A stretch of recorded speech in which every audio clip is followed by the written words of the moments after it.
and it makes all this space usable. Yeah. So if we're looking at Sunseeker,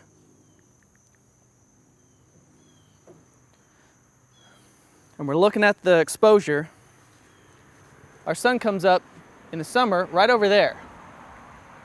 And in the winter, it's coming up over there. So this right here, this through here, is where we want our sun on our garden. We want our garden catching all this sun to about there, when it's going to be blocked by this house, which is perfect. We don't want that harsh 5 o'clock on sunlight, even 4 o'clock on. We just don't need it. It's going to be too hot, so it's not great. So do we have to get rid of more than just these two trees? No. These trees need to go anyways because they're damaged and they're going to fall. They're going to fall on a fence or an air conditioner, heat pump, or your house. So they need to go. They're on the east side. This is a somewhat cooler, temperate climate, so we're not worried about morning sun hitting our structure. Morning sun hitting the structure, no problem. It's the afternoon and the full-on, noon southern exposure that you're wanting to protect your structure from, not the morning sun. So coming over here, we want to get that morning sun, and we just have, looks like a 1, 2, this tree is dying anyways. It's going to die, and the next one over is dying also. So those can just go. Those can get dropped down really easy with a really small chainsaw or even a little handsaw. We could calculate the drop, but I don't think that's even tall enough to even touch this structure. It'd want to come this way, but that's one that your buddy could actually go up and top it out. You could climb up that and top it and just drop everything down and then climb down and then take another section of log down, and then that'd be very simple, easy to do. There might be 1 or 2 other trees that you might want to take out in that direction. Probably not this oak. That'd probably be just fine, but that might be a consideration for the future.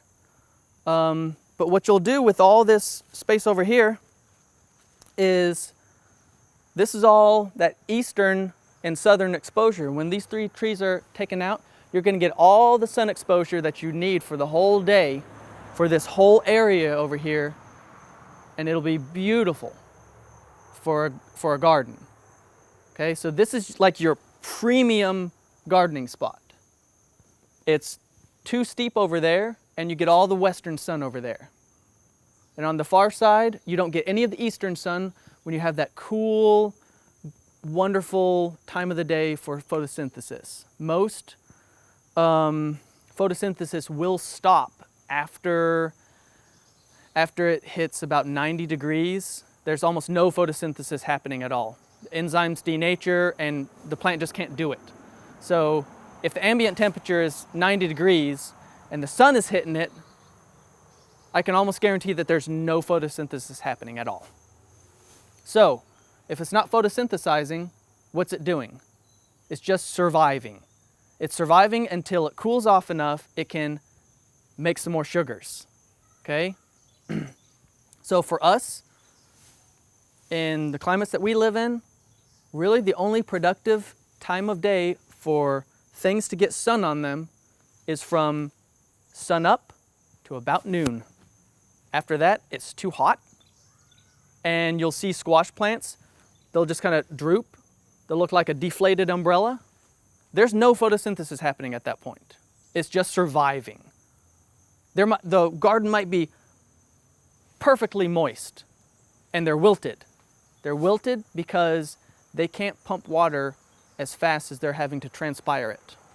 So what they're doing is, these leaves are really cool in that they will collapse to reduce the amount of sunlight hitting them. It's really fascinating. All these pumpkins and the bigger squash plants, they'll do that and they'll just collapse those leaves, and that reduces the amount of sunlight hitting it. That reduces the amount of thermal energy hitting them. So really you're only wanting that morning sun. I say all that to say that. So you're asking about the garden beds, the contour line.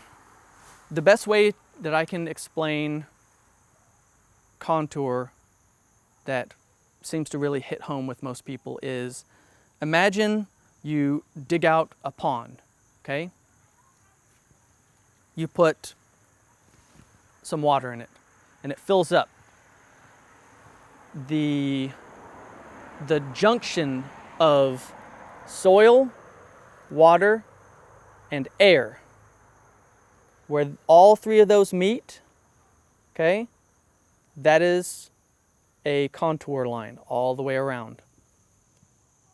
So if your pond goes from a kidney shape to a squiggly line, so if it's small and it's just kind of oval and it fills up and it gets more kidney shaped, your contour line is changing because it changes the shape, and then it gets more full and then it turns into this longer thing. That means you have a shallow end over here, right? So imagine that there's another Noah's flood, right? And water's coming up. You're going to have this undulating line, right?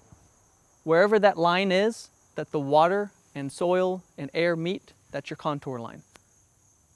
So if you can visualize that, a flood water's just oozing up, that's what a contour line will look like.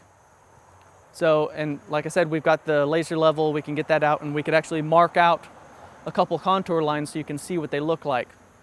But basically, the steeper the landform, the closer those contour lines get to each other, because it's elevation change. Yeah. So those contour lines are marked at 1 foot, 2 foot, 6 foot, 8 foot, 12 foot elevation change. So the steeper the landform, the closer those lines get to each other. And then the shallower the angle of the landform, the further apart those lines get from each other, because there's less of an elevation change over distance. So then how would you make how would you make garden beds on contour? It seems like they'd be weirdly shaped. So what you'll do is you'll find your contour line. So let's say we've got some runoff here. I would consider getting some 4-inch flexible drainage line, hooking up to these pipes so that we can control where that water goes.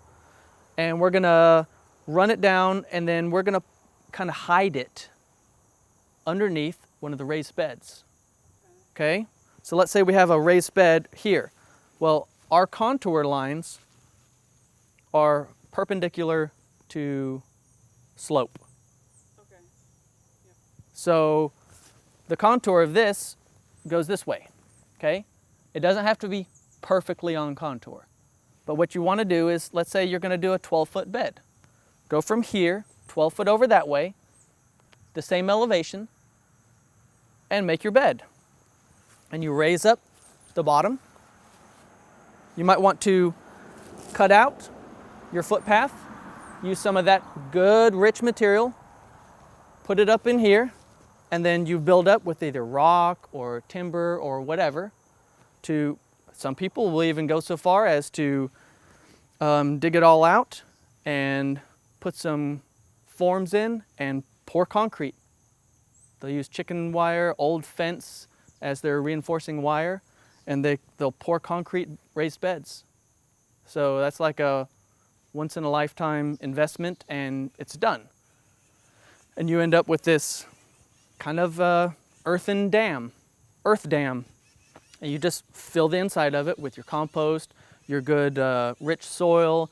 You might go out in the woods and gather up a whole bunch of rotten leaves and wood debris, put that in there. You inoculate all that with that good fungal and bacterial life, and then you grow in that. So that might be your raised bed right there. And then you ended up with your little footpath down here, put mulch down there or gravel or whatever. So you have a walking path that's all on contour. So if you're getting older, it's really easy to walk along contour. Now, one thing that you're really not going to be able to get away with with this kind of a situation are steps. But what I'd probably think about is a gradually sloping path down to your barn structure, maybe,